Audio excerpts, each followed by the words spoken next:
teman-teman, selamat datang di Filsafat Rindu. Kali ini kita akan menjawab satu pertanyaan menarik.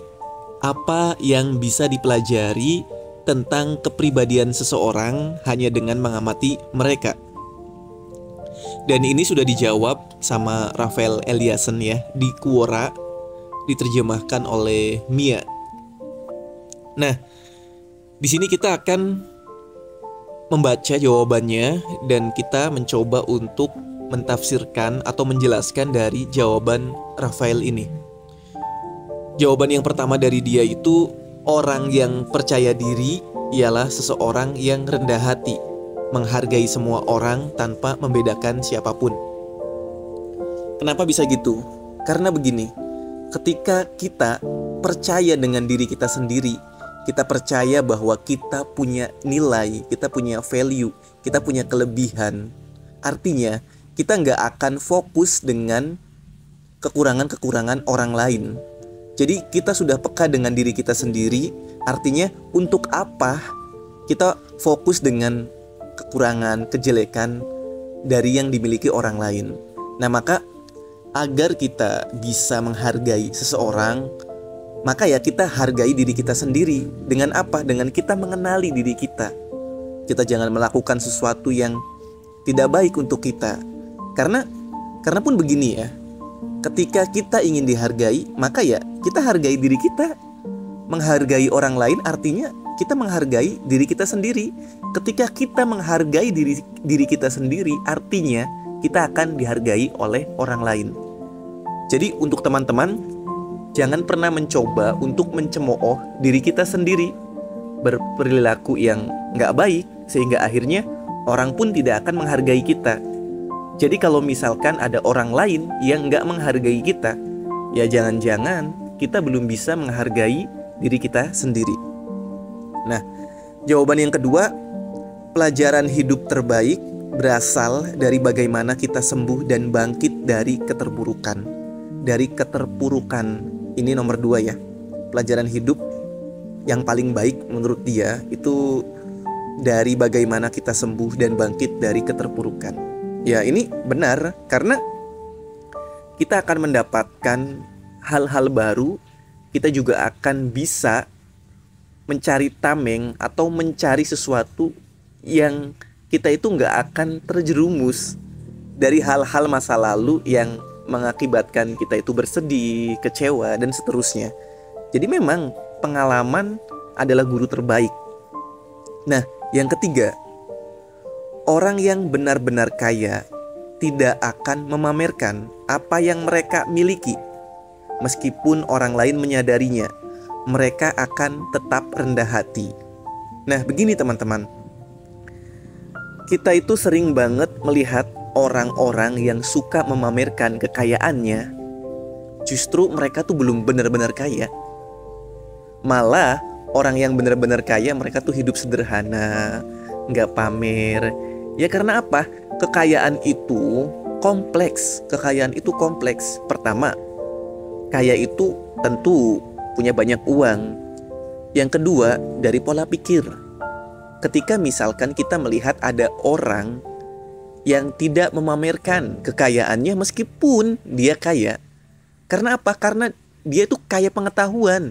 Dia tahu ketika dia tidak memamerkannya, artinya dia bisa menikmati kekayaan itu tanpa harus dia khawatir nanti ada orang yang mencurinya. Dia nggak khawatir nanti kelak akan ada orang yang rese atau yang memanfaatkan kekayaan kita.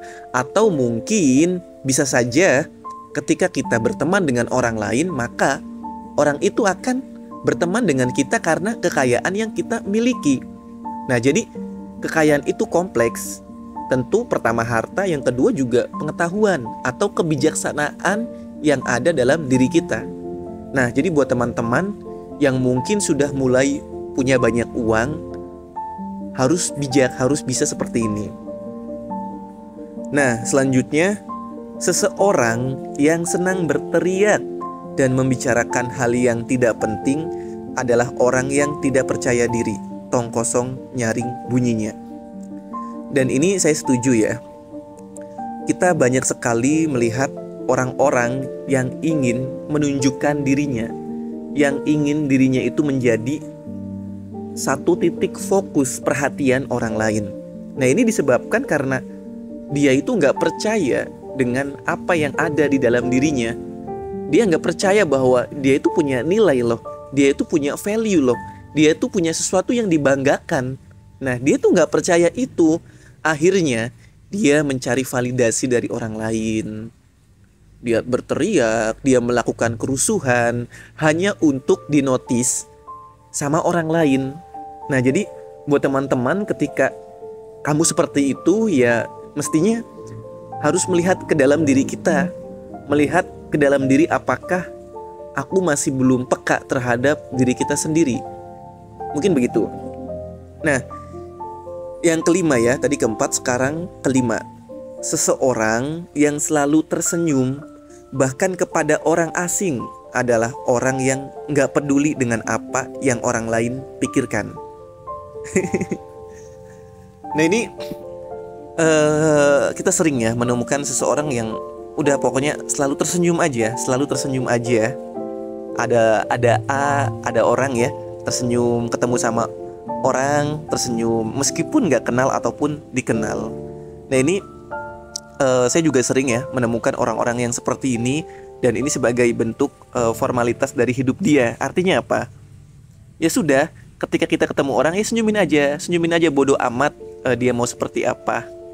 Dan saya pun pernah melakukan ini karena saya nggak peduli dengan orang lain, mau dia berbuat salah, mau dia ngeselin, mau dia tingkahnya tuh konyol gitu, ya udah senyumin aja. Karena ketika kita ikut campur, maka pun kita akan juga ikut nggak enak, kita akan terbebani dan seterusnya. Dan ini ya saya setuju. Ketika ada orang lain yang selalu tersenyum, ya sebenarnya mereka bukan peduli dengan kita, tapi ya karena itu bentuk ketidakpedulian. Persetan dengan orang lain mau ngapain, kita senyumin saja.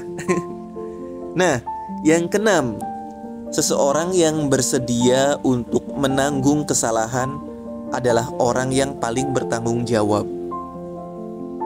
Kita sering ya menemukan orang-orang yang padahal dia itu nggak salah, tapi dia mau loh. Dia tuh mau menanggung kesalahan dari orang lain. Nah, di sini seseorang yang seperti itu dikatakan sebagai orang yang bertanggung jawab. Nah, selanjutnya nomor 7, seseorang yang tidak dapat menunjukkan rasa simpati dan empati terhadap seseorang korban adalah orang yang kejam dan sadis. Dan ya ini ya benar, kita sering banget ya menemukan seseorang yang dia tuh sedang terluka gitu. Maksudnya orang lain tuh sedang terluka, tapi dia ya biasa aja gitu, psikopat gitu. Dan mungkin ini nggak usah penjelasan lebih lanjut ya, karena teman-teman pun paham, kecuali memang mereka sedang acting nggak peduli. Nah, yang ke-8, menerima kritikan secara positif dan terus berusaha maju adalah orang yang akan mencapai prestasi yang diinginkannya. Nah, ini teman-teman, ini penting banget ya. Dulu tuh saya pernah ada di posisi dimana saya tuh berkata bahwa silakan Anda kritik saya, aku tuh sangat bisa menerima kritikan dari siapapun. Tetapi ketika dikritik, kita itu malah kesel gitu. Kita mengiyakan kritikan dari mereka, tapi kita kesel. Atau bahkan sesekali kita menolak kritikan itu. Jadi kita malah mencari pembenaran atas kritik dari yang kita terima. Nah, kenapa sih? Kenapa ketika kita dikritik kita mencari pembenaran? Ya karena nggak enak ketika dikritik, artinya kita harus membenahi apa yang kita kerjakan. Nah, teman-teman, dulu ketika saya dikritik dan akhirnya saya nggak terima dengan kritikan itu dengan alasan bahwa dia mah kritik asal kritik aja, atau dia mah kredibilitas keilmuannya itu tidak mumpuni, kok ngeritik saya buat apa, toh juga kritikannya nggak bermanfaat. Nah, saya pernah ada di posisi yang mengkritik Jadi saya kan suka ngedit ya. Saya itu suka ngedit video, terus saya ngeritik teman saya yang sedang ngedit video. Dan editannya udah selesai. Nah, akhirnya saya kritik ya. Itu editannya jangan kayak gitu. Itu kurang bagus, kata saya seperti itu. Nah, akhirnya dia langsung menolak. Loh, memang harusnya seperti ini. Kalau misalnya apa yang lu katakan itu ya nggak akan bagus, kata dia seperti itu. Nah, akhirnya apa teman-teman? Di situ saya kesel. Loh, kok dia batu banget? Padahal memang kaidah desain itu ya seperti apa yang saya katakan. Kok dia malah nggak mau? Akhirnya karena di kasus itu saya melihat ke diri saya sendiri, ternyata memang selama ini saya juga seperti itu. Kadang saya mencari pembenaran karena memang ya kritik itu yang nggak enak banget. Nah, mungkin kita bisa lanjut di video yang lainnya. Jangan lupa untuk subscribe. Terima kasih.